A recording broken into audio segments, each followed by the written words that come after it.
Bienvenue dans les échos de l'existence, le podcast qui éclaire nos questionnements intérieurs. Ici nos doutes, nos questionnements et nos réflexions sur la vie étaient des portes vers une plus grande compréhension de nous-mêmes et du monde. Les échos de l'existence est un espace d'exploration où nous plongeons au cœur des grandes questions qui nous habitent. Qui suis-je vraiment ? Quel est le sens de ce que je vis ? Comment transcender mes peurs et mes conditionnements ?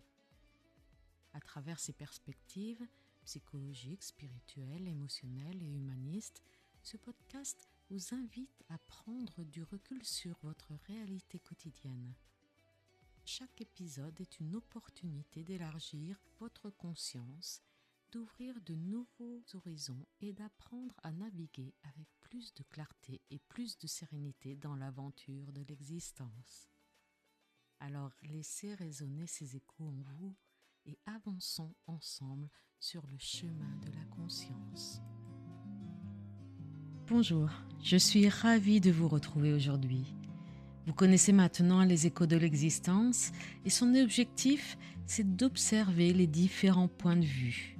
Ce podcast invite à identifier et à décoder, mais aussi à mieux comprendre et parfois à évincer certaines idées reçues, certaines étiquettes. Les étiquettes, ce sont toutes ces idées préconçues, les clichés, les stéréotypes, les préjugés, ce que l'on pose sur certaines personnes. Et ces étiquettes peuvent être psychologiques, sociales, intellectuelles et bien d'autres choses encore. Elles ont cette fonction de rassurer, d'aider nos cerveaux à mieux comprendre, à mieux classifier. Elles nous aident à aller plus vite dans nos analyses. Mais la difficulté avec ces étiquettes, c'est aussi qu'elles peuvent enfermer et éventuellement marginaliser. Elles peuvent laisser chacun d'entre nous dans des boîtes, dans des cases qui nous limitent. Une personne qui a le sang chaud, par exemple, n'est pas seulement cela, nous le savons tous. Nous ne savons pas, lorsqu'elle a eu le sang chaud, si elle n'a pas été provoquée, si elle n'a pas été mal comprise, ou peut-être a-t-elle été mal jugée, peut-être était-elle juste fatiguée. Cette expression, cette étiquette, ne laisse pas la place à l'ensemble de l'être.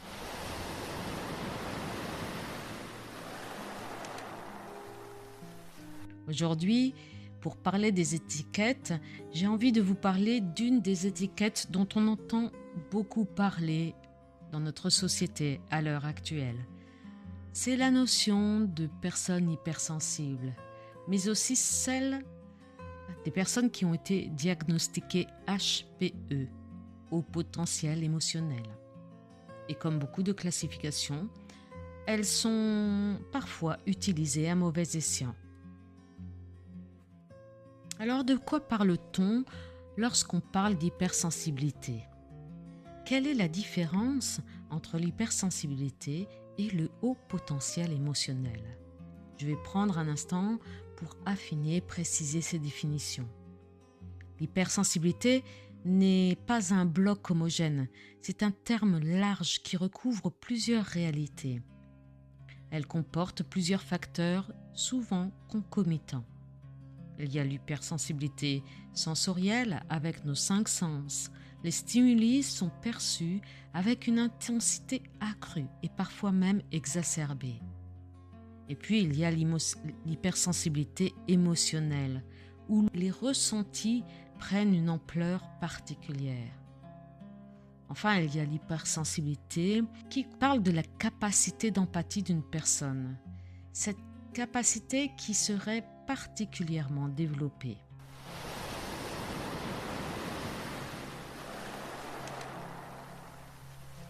Alors, de quoi parle-t-on exactement lorsqu'on parle d'une personne HPE, d'une personne haut potentiel émotionnel ? Le haut potentiel émotionnel est une forme d'hypersensibilité, mais concerne uniquement les émotions, alors que l'hypersensibilité, elle, concerne tous les sens. Le HPE est une intelligence émotionnelle que l'on détermine avec un test, par un quotient émotionnel au même titre que le quotient intellectuel. Les personnes au haut potentiel émotionnel ont une intelligence fine des émotions qui appartiennent à la personne elle-même ou à son entourage. Alors voilà, pour résumer, le HPE est une forme d'hypersensibilité, mais l'hypersensibilité n'est pas forcément du HPE.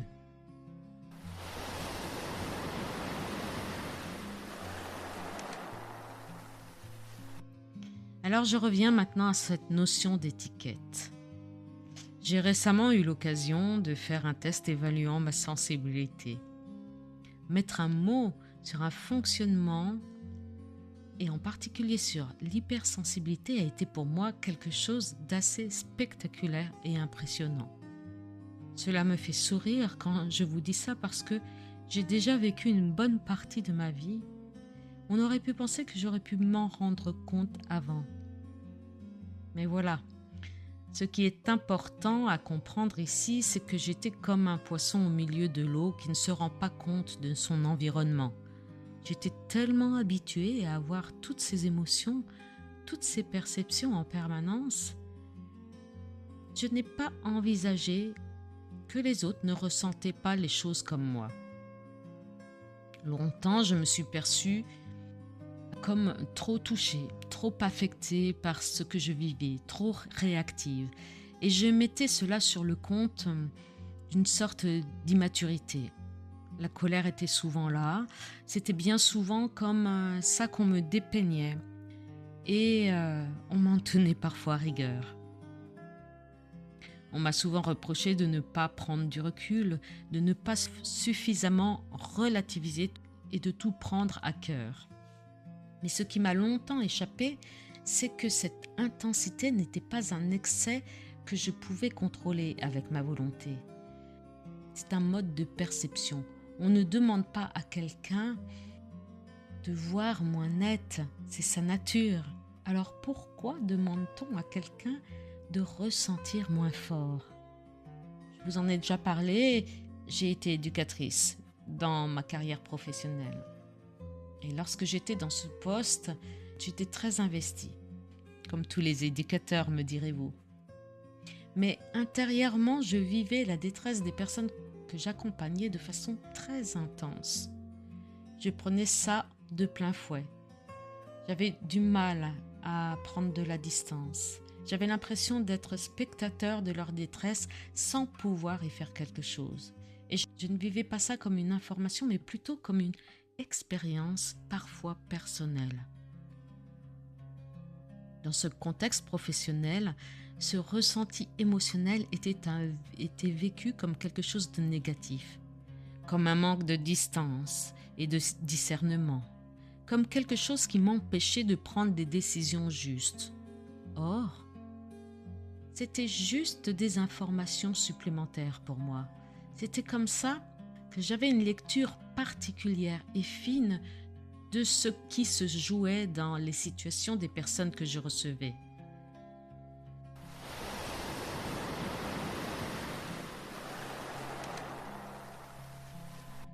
Alors, pour revenir à ce fameux test que j'ai fait il y a quelque temps, ce qui était intéressant, c'est de pouvoir donner une sorte de légitimité à comment j'étais faite. Cela donnait une explication à pourquoi je réagissais à certaines fois très fort. Pourquoi, lorsque j'étais dans une salle avec beaucoup de monde, le bruit me parasitait tellement que j'avais du mal à penser. Pourquoi une odeur pouvait me donner envie de vomir. Oui, tout plein d'exemples comme cela. Et c'est comme si cette étiquette venait d'un seul coup apaiser quelque chose. Comme si elle donnait une légitimité à ce que je suis.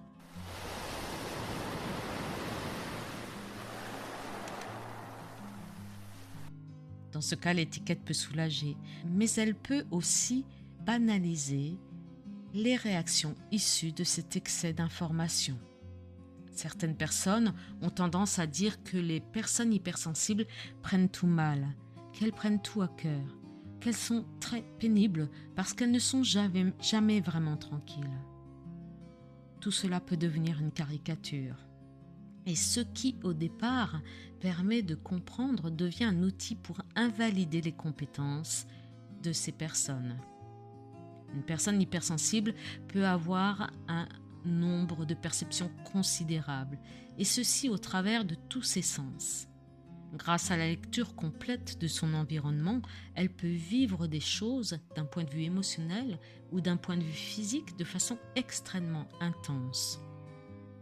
Ne vous est-il jamais arrivé lors d'une réunion d'être assis à côté de quelqu'un et de ressentir que cette personne est très nerveuse?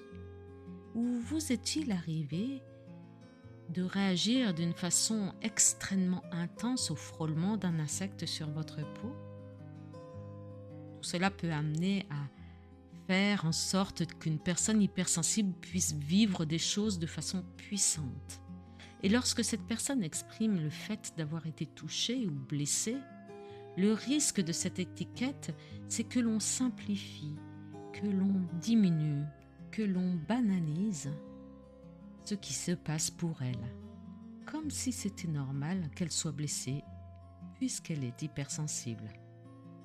À cet instant-là, la parole de cette personne n'est pas vraiment accueillie, elle n'est pas reçue.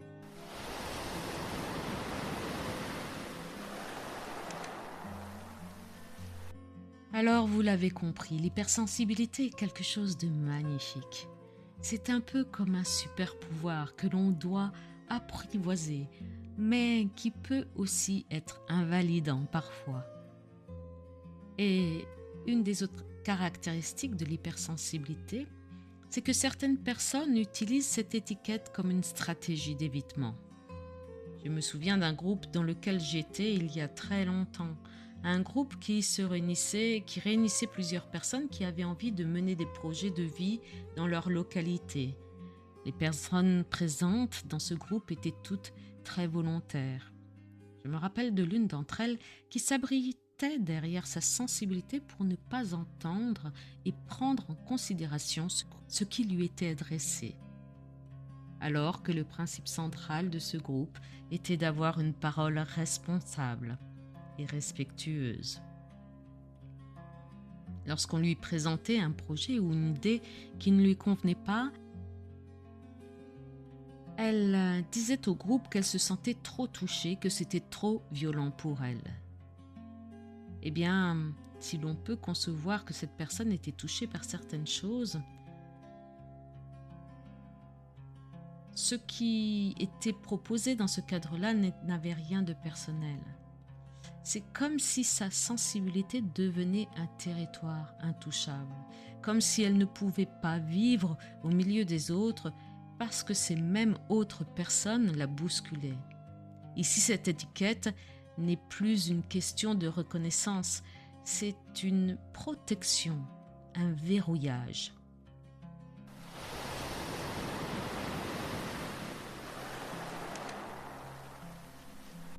Ce qui est essentiel alors, c'est de ne pas confondre la reconnaissance de cette particularité sensorielle et émotionnelle et l'abandon de la responsabilité. Les personnes hypersensibles ne sont pas seulement des personnes qui sentent plein de choses. Ce n'est pas un moyen pour se mettre en valeur ou au contraire pour se protéger. Savoir que l'on est hypersensible, c'est juste avoir un autre élément qui nous permet de composer avec tout cela. C'est une forme de lucidité qui nous permet de mieux connaître le monde qui nous entoure, de mieux connaître nos besoins, de mieux connaître nos limites, mais aussi nos marges d'ajustement. Je vais ici reprendre l'exemple des manifestations auxquelles nous sommes parfois conviés, des mariages, des pique-niques, des réunions de travail, etc., où il y a beaucoup de monde et où notre sensibilité est particulièrement mise à l'épreuve. Certains environnements également peuvent avoir le même effet. Si je prends le train et que je me trouve dans le hall de gare, il est clair que ça ne va pas être très confortable pour moi. Alors la question est toute simple. Est-ce que le monde doit changer pour moi? Eh bien, je pense que non. En fait, à nous d'organiser notre environnement, le monde dans lequel on évolue. C'est exactement ce à quoi peut servir cette étiquette d'hypersensible. C'est que l'on se connaît mieux, on a la capacité de s'adapter, de pouvoir choisir les lieux où l'on va, les personnes que l'on côtoie, et tout cela en fonction de notre propre personnalité, de notre propre sensibilité. Et la question devient: comment puis-je me positionner dans ce monde sans me trahir et me déresponsabiliser? C'est une question de connaissance de soi, une question d'équilibre. Alors, nous inventons des moyens et des stratégies pour pouvoir vivre au quotidien, y compris dans les moments où l'on pense que l'on ne peut pas y arriver.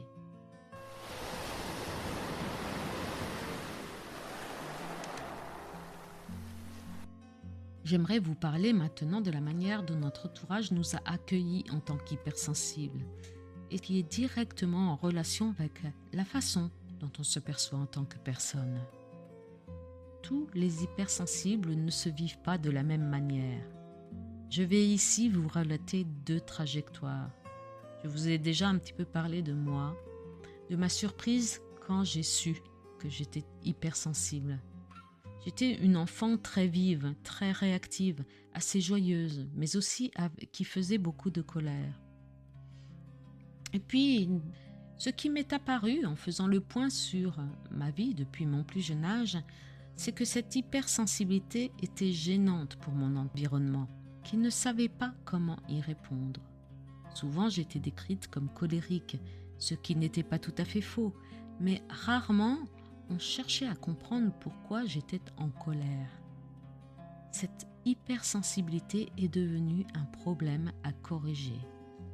Par la suite, en vieillissant, j'ai dû chercher des moyens, des stratégies pour correspondre à la norme. Et cette façon de me conformer à ce que l'on attendait de moi m'a conduit à oublier certaines parts de moi-même. J'ai dû aplanir, atténuer mes réactions pour devenir acceptable. Et cela a créé comme un écart constant entre ce que je ressentais et ce que je devais être. Inversement, une de mes amies, elle-même hypersensible, a vécu dans un environnement où sa sensibilité et ses réactions étaient vécues comme des choses auxquelles les adultes devaient s'adapter pour pouvoir l'accompagner.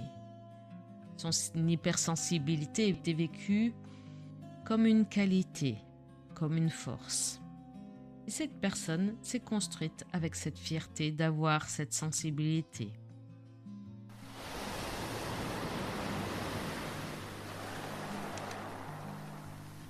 Alors, pour conclure, l'enjeu n'est pas de savoir si l'on est hypersensible ou pas, mais plutôt de savoir comment on va habiter cette sensibilité, sans la nier, sans s'y enfermer.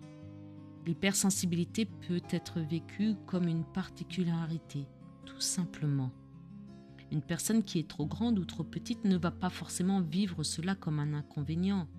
Beaucoup de personnes s'adaptent à leur corps, à cette particularité.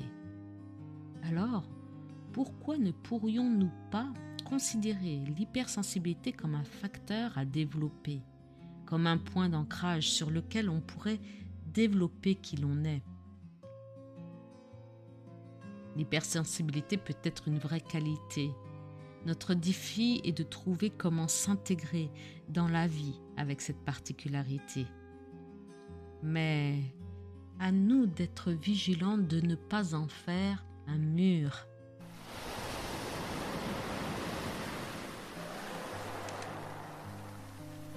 Alors je vous laisse avec ces quelques questions. Qu'est-ce que les mots que l'on a posés sur vous ont changé dans votre vie? Vous ont-ils rapproché de vous-même ou éloigné? Et aujourd'hui, quelle place laissez-vous à votre manière singulière de ressentir le monde? Décrivez-vous votre hypersensibilité comme un défaut ou comme une qualité? Et n'y a-t-il pas d'autres façons de percevoir cette particularité que vous avez? Pour ma part, cette compréhension ne m'a pas transformée, elle m'a simplement rapprochée de qui j'étais.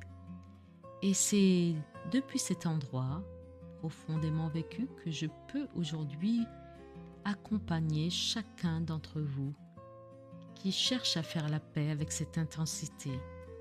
Alors j'espère que ce podcast vous a plu. J'espère qu'il vous aura amené à quelques questions supplémentaires sur votre façon de percevoir le monde, votre façon de vous adapter.